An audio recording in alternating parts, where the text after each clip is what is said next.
Hello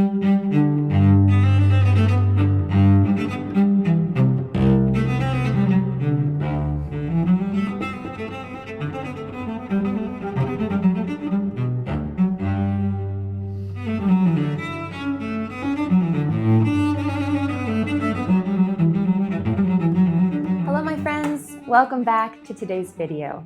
I'm so glad to have you over here in the kitchen at Thuja Hill. It's been quite a while since we've had one of these little cooking videos, and so I hope today is a blessing to you.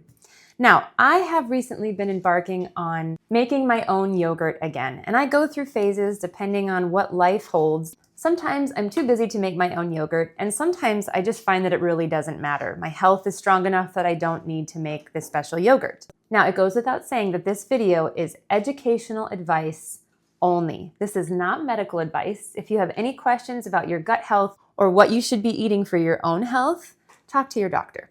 This is what has been working for me. So I've recently been experiencing some issues with my gut. You know, it happens in the modern world. There are things that have the potential to go wrong with our guts. And for me personally, I've had some issues that have not been fun.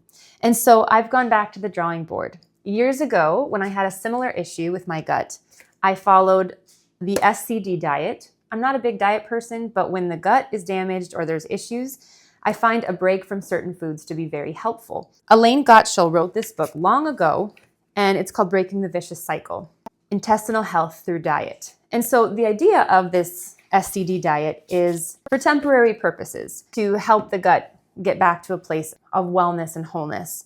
And the first time I tried it, it worked fantastic, but I'm back where I was, so I've had to reincorporate some of the principles in my life for a temporary period, of course. One of the main staples of the SCD diet is the 24-hour yogurt.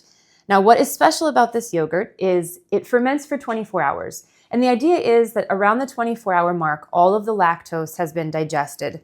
And so really no lactose remains in the final product. And if you're having gut issues, that can be a big help. The other part of this yogurt is that the strains in the yogurt are very simple and easy on a gut that's already struggling. So what is recommended to make this yogurt is using a starter that has only 3 cultures.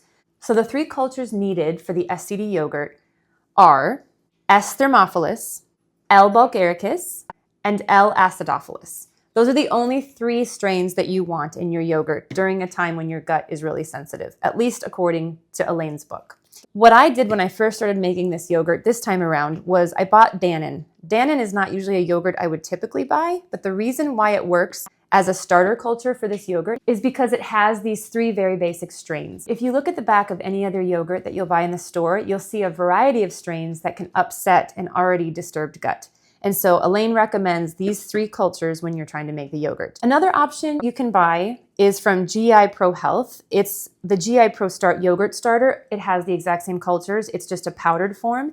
You keep this in the refrigerator, and there's quite a few servings in here. This can last a long time. And so both are good to have. So you can go either way. The other thing you're gonna need, of course, is milk. And so what I like to use is this A2 whole milk. Now this is pasteurized. It is not ultra pasteurized. You don't need ultra pasteurized for this recipe. In fact, it's better if you just use pasteurized. The protein structure of the milk is better if it's just been pasteurized and not ultra pasteurized. What I do is I take 2 gallons of a good whole milk. I like whole because you get a creamier yogurt, and we're gonna dump it in our Instant Pot.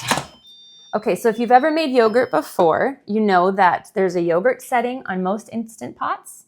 I have an older Instant Pot, and so mine is right here. So we're gonna go ahead and first heat up our yogurt. That is a necessary step in yogurt making.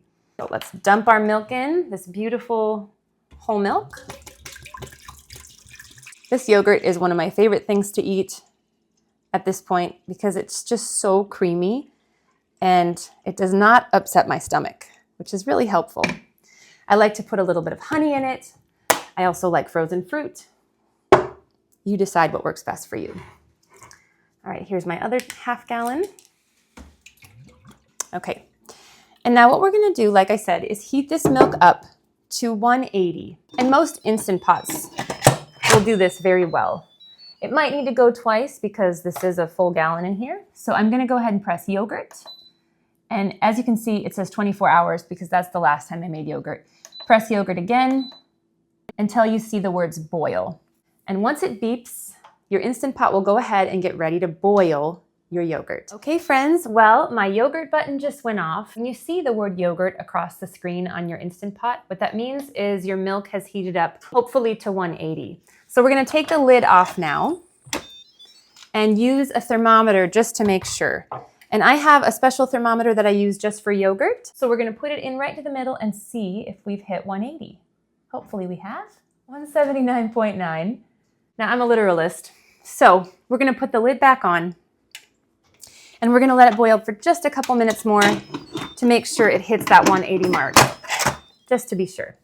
So if that happens to you, what you can do is go ahead and press yogurt again and let it boil, and hopefully on the second round, it will come up to exactly 180. All right, round 2. Let's see if our milk has reached that 180 mark.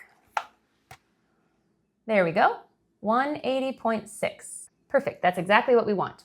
Okay, so now that our milk has been heated up to that 180 mark, we have to cool it. The goal is to get it down from between 100 to 110. And this way we won't kill the culture that we put in, but it's an ideal temperature for it to actually incubate. What I do to make it go faster is I take my Instant Pot out with the hot milk and I stick it in a bowl of cool water so that the process of cooling the milk goes faster. All right, so we're gonna get it in the sink now with some cool water. And hopefully this will only take about a half an hour, maybe a little bit longer. But at that point, I will go ahead and put my culture in and we can get started with our 24-hour yogurt.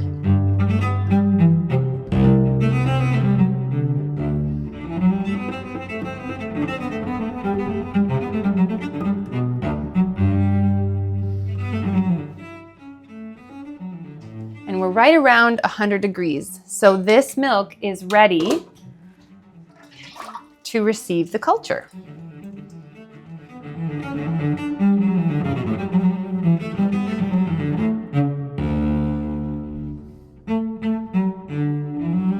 Okay, and today I'm actually going to use my Dannon starter, and the reason for this is because I just want to use it up before I start using my powdered culture again. And so I'm going to use a half a cup of this starter today in order to culture my milk. Okay, so we're going to take a half a cup of the Dannon yogurt and put it into our cooled but warm milk. Remember, it's between 100 and 110 degrees in order for it to incubate properly. I'm just gonna go ahead and whisk my yogurt into the milk so that it's thoroughly incorporated. All right, and so now that I have whisked my starter culture into my milk, I'm gonna go ahead and put it in the Instant Pot. I'm gonna put the lid on, and I'm gonna go ahead and press yogurt. Not boil this time, but 24 hours. And so tomorrow at this time, I will have my yogurt ready to go. And at that point, I will stick it into the fridge to firm up. And then the next day it will be ready. So I'll see you back here tomorrow.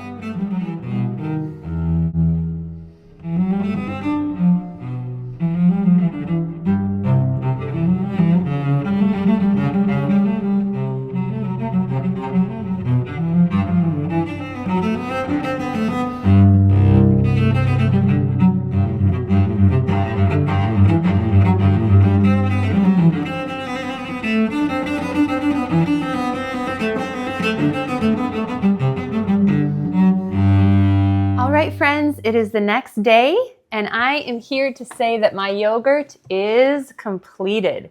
Now, it's a little past the 24-hour mark, but this has now turned off. When you see yogurt across your screen, that means it's done. So it's just kind of keeping it warm for now. So I will take the lid off. Oh, and it looks lovely. It's got that great yogurt consistency. And now what I do at this point is I will stick this in the refrigerator overnight so that by morning the yogurt is nice and set. You could easily put it into jars now if you'd like, but I prefer to do it once it's set a little further in the fridge. And if you prefer extra thick yogurt, you can also strain the whey out of this yogurt by using any kind of a yogurt strainer or nut milk bag and hanging it so that the whey comes out of the yogurt. That way you'll get a nice thick Greek yogurt. However, I don't mind it as it is. To me, it's thick enough. And so I will leave this in the fridge overnight and I'll be ready to eat some in the morning.